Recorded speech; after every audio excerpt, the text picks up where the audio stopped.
Hi, I'm Josh, and today I'm going to show you how to make puri, a deep fried bread made with whole wheat flour and eaten for breakfast, as a snack or light meal.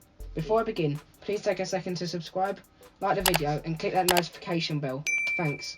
I love these with chicken tikka chaat. I'll leave a link to my video in the description below, and the link is also popping up now. In a bowl, add the flour, salt, optional fine semolina for crispier puri, and oil. Mix through gently with your fingers to combine before slowly adding water until a soft dough forms. When it does, set aside to rest for 10 minutes. Flour a work surface and divide the dough into 4.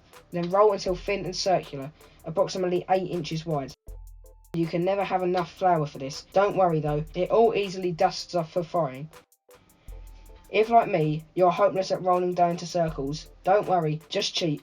Get a small plate, roll the dough big enough, cut round with a knife, flour well and set aside.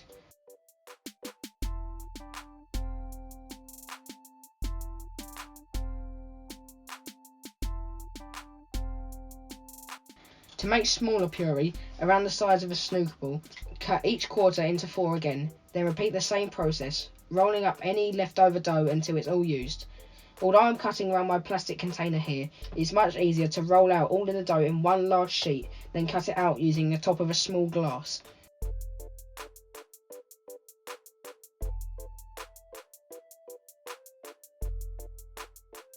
Now heat around 1 inch of oil in a deep pan. When the oil is around 180 Celsius, slowly lay the puri in the oil. Press gently on the middle of the puri using a large slotted spoon, pushing it deeper into the oil. This helps the puri to puff up. Cook for 40 to 60 seconds on each side and then drain on a paper towel.